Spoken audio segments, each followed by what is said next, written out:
Olá pessoal, tudo bem com vocês? Para quem vocês não me conhecem, meu nome é Carlos Barbieri Neto. Para quem não é inscrito no meu canal, já se inscreve e ative o sininho de notificação para receber mais vídeos. E também não deixa de deixar um likezinho. Vamos lá pessoal, vamos ler mais uma saga desse livro Mente Campos de Batalhas do best-seller. Porém eu estava mesmo, que eu acabei de, vamos se ler. Vamos acompanhar. Capítulo 12, Crescendo em Fé. O profeta Daniel teve uma visão dada por Deus de 4 grandes bestas, que eram reinos que se enxergariam, ergueriam sobre a terra. 2 deles, Babilônia e Pérsia, um dos quais Daniel era contemporâneo, e os outros que viriam, a saber, Grécia, que representa o racionalismo humano em lugar da fé pura, e o quarto representando o Principado de Roma. A terceira besta, o Principado da Grécia, que foi marcado pelo intelecto, o endeusamento do ser humano. Trouxe a morte da palavra profética de tal maneira de que, por 400 anos, Deus não se manifestou aos homens por meio de profetas. Este é o intervalo entre Malaquias e Mateus. A ação direta desse principado, o período em que dominou o Império Grego, estendeu-se até os dias de João Batista. Vemos que João combatia então a religiosidade, que é distorção da verdadeira fé. Ele dizia, os fariseus, arrependei-vos, por estar próximo ao reino de Deus. Está escrito em Mateus capítulo 3, versículo 2, e diz: e dizendo, arrependei-vos, porque é chegado o reino de Deus. Vamos ler o que está escrito em Daniel capítulo 10, versículo 10, capítulo 20 e 21. E ele disse: sabeis porque eu vim a ti, tornarei a pelejar contra o príncipe dos persas, e saindo eu, eis que virá o príncipe da Grécia, mas eu te declarei o que está expresso na escritura da verdade. Ninguém há que esteja ao meu lado contra aqueles, não a ser Miguel, vosso príncipe. Lutar para vencer o mal. Esse principado, embora vencido, não está inativo. Veja o que a palavra diz. Em Daniel, capítulo 7, versículos 6 e 12, diz assim: depois disto, continuei olhando, e eis que aqui outro semelhante a um leopardo, e tinha nas costas 4 asas de ave. Tinha também este animal 4 cabeças, que foi-lhe dado o domínio. Quando aos outros animais que foram-lhe tirados o domínio, todavia que foi-lhe dada a prolongação de vida por um prazo e um tempo. Isto significa que o roubo na área da fé é um fato diante do qual ainda hoje os servos de Deus precisam ter um posicionamento definido, pois a Bíblia é clara quando afirma, que está escrito em Hebreus capítulo 11, versículo 6, e diz: de fato, sem a fé é impossível agradar a Deus, porquanto é necessário que aquele que se aproxima de Deus creia que ele existe, que se torna um galardoador do que os buscam. Também está escrito em 1 João capítulo 5, versículo 4, diz: porque todo o que é nascido de Deus vence o mundo, e está a vitória que vence o mundo é a nossa fé. O diabo conhece essas verdades espirituais e luta contra a nossa fé. Ele é crente de que sem a fé, Deus não fala, que não opera em nossa vida. Por isso, lemos nas Escrituras que, está escrito em Mateus capítulo 11, versículo 12, diz: desde os dias de João Batista até agora o reino dos céus é tomado por esforço, e os que se esforçam apoderarão dele. João veio para inaugurar esse novo tempo de fé através da voz profética. A partir daí haverá muita oposição e muitos desafios inimigos aliados. mas haveria a vitória através da fé. E Deus quer inaugurar esse tempo de fé na sua vida hoje. Vamos ler aqui. Como viver uma grande tempo de fé. A única maneira de viver esse tempo de fé é deixar de agregar para si, para arrebanhar para Jesus Cristo. É isso que deve encher a nossa mente e nortear toda e qualquer ação que tenhamos. Vamos ler isso aqui que está escrito em João capítulo 1, versículo 34 até o 43. Pois eu, de fato, tenho testificado que ele é o Filho de Deus. No dia seguinte, estava João outra vez na companhia de 2 seus discípulos e, vendo Jesus passar, diz: Eis o Cordeiro de Deus. Os 2 discípulos, ouvindo-o dizer isto, seguiram Jesus e, voltando-se e vendo que seguiam, disse-lhe: Que buscais? Disseram-lhe: Rabi, que quer dizer mestre, onde assistes? Respondeu-lhe: Vendo e verde. Foram, pois, virão onde Jesus estava morando, e ficarão com ele aquele dia, sendo mais ou menos a hora 10ª. Era André, o irmão de Simão Pedro, e um dos 2 tinham ouvido o testemunho de João e seguido a Jesus. Ele achou o primeiro seu próprio irmão, Simão, a quem disse: Achamos o Messias, que quer dizer Cristo. Levou Jesus, olhando a Jesus para ele, disse: Tu és Simão, filho de João, tu serás chamado de Cefás, que quer dizer Pedro. Não de imediato resolveu Jesus partir para a Galileia e encontrou Filipe, a quem disse: Segue-me. Palavra forte, daqui. Vamos ler? João tinha seus discípulos, porém, a ver Jesus, reconhecer nele o verdadeiro Messias que liberou seus seguidores para lhe se tornarem discípulos do Senhor. Quando estamos dispostos a inaugurar na nossa vida um grande tempo de fé, a primeira coisa a fazer é abrir a mão, e quem confia entrega tudo, seja família, dinheiro, emprego, tempo ou vida, sem reservas, nas mãos de Jesus Cristo, pois crê que ele cuidará de tudo. Então, o que está escrito no Salmos capítulo 37, versículo 5 diz: Entrega o teu caminho ao Senhor, confia nele e o mais ele fará. Olha aqui. Quem só pensa que angariar para si é egoísta e não tem fé. Assim como os fariseus da época de Jesus. Viver para a fé é diferente, abrimos mão para entregar tudo a Cristo. Ele nos devolve o multiplicado e somos abençoados. Está escrito em Lucas capítulo 6, versículo 38.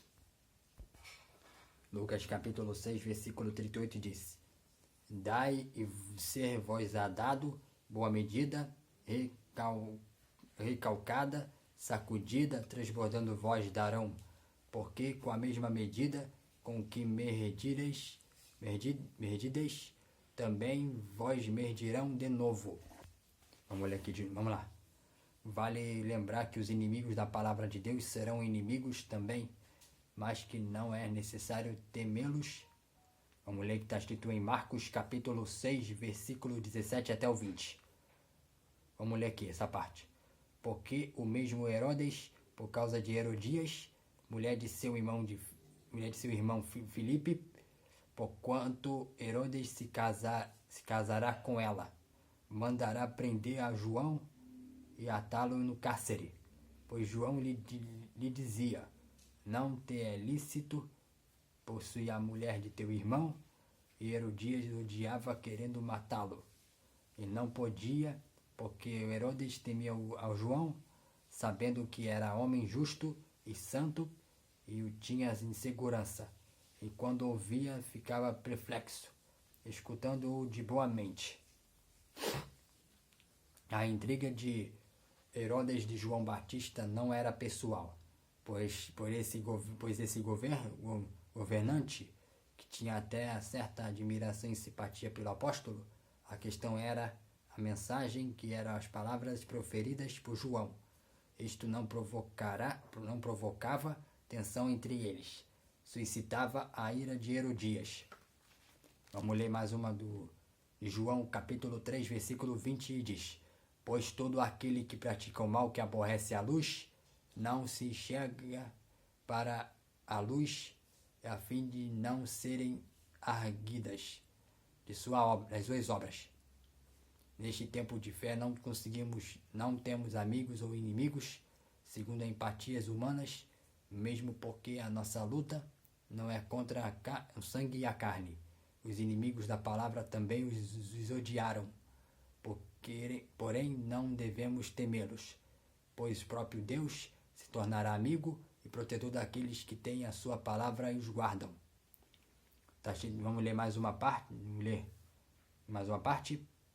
João capítulo 14, versículo 21, e diz: Aquele que tem os teus mandamentos e os guarda, esse é o que me ama, e aquele que me ama será amado por meu Pai. Eu também amarei e manifestarei a ele. Mesmo em situações difíceis, não podemos abrir a mão do Evangelho de Cristo. Está escrito em Mateus capítulo 11, versículo 2 e 6. De 2 até o 6. Vamos ler aqui.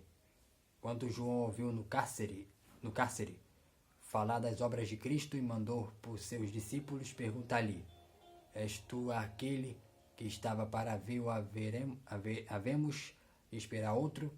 E Jesus respondendo-lhe disse-lhe: Ide anunciai a João o que estás ouvindo, vendo, os cegos veem, os coxos andam, os leprosos são purificados, os surdos ouvem, os mortos são ressuscitados, e aos pobres estará sendo pregado o Evangelho, e bem-aventurado é aquele que não acha em mim motivo de tropeço. Olha aqui. Ali naquele cárcere talvez fosse o momento de abrir a mão da fé, de negar convicções, porém o próprio Jesus enviou uma palavra a João para que, apesar da situação em que se encontrava, ele não escandalizasse o Evangelho.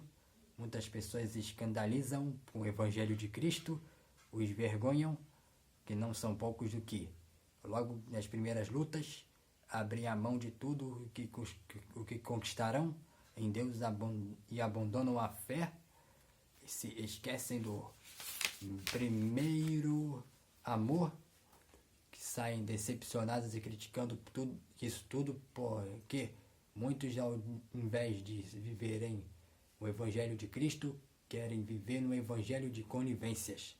E vindes a mim, não assumem um real compromisso com Deus. Precisamos ter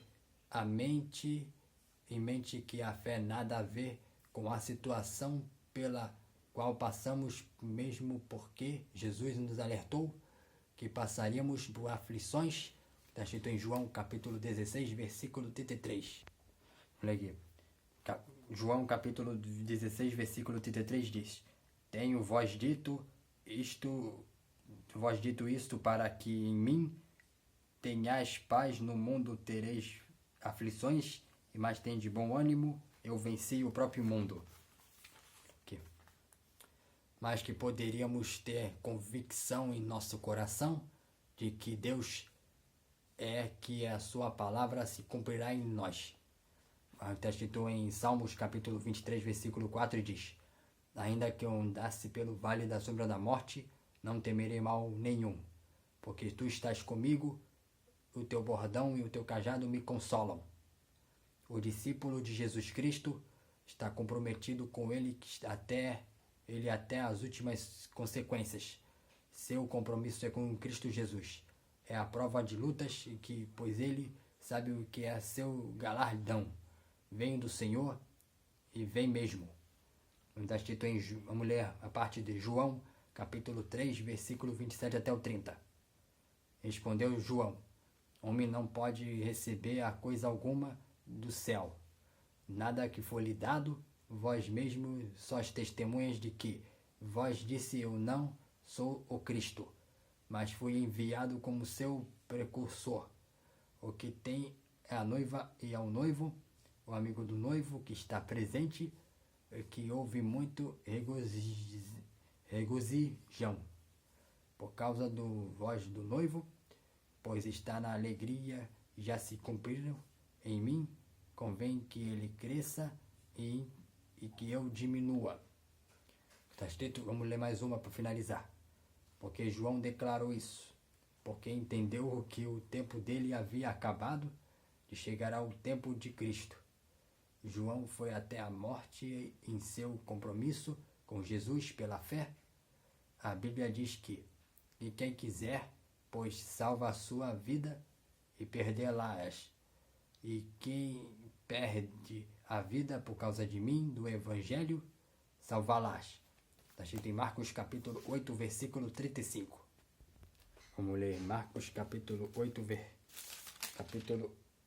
versículo 35, e disse-lhes: porque qualquer que quiser salvar sua vida, perderá-as, mas qualquer que perder a sua vida por amor de mim, do Evangelho, esse a salvará.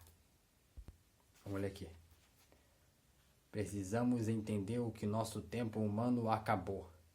Agora é o tempo de Cristo em nossa vida. É tempo de nos entregarmos a Ele e vivermos a sua vida. Em Gálatas capítulo 2, versículo 20. Vamos ler Gálatas capítulo 2, versículo 20 diz: já estou crucificado com Cristo e vivo, não mais eu, mas em Cristo vive em mim, e a vida, o que agora vivo na carne, vivo e viva na fé do Filho de Deus, o qual me amou e se entregou a si mesmo por mim.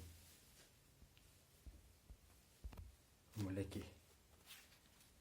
A mente renovada entende que é tempo de negar aquilo que erramos, a fim de assumir um compromisso de vida com Cristo e vivemos pela fé. Assim que finaliza o vídeo por aqui. Espero que tenha gostado desse vídeo, desse livro aqui. Vamos seguir mais uma parte no próximo vídeo. Ficarei por aqui e até a próxima, pessoal. Valeu, pessoal.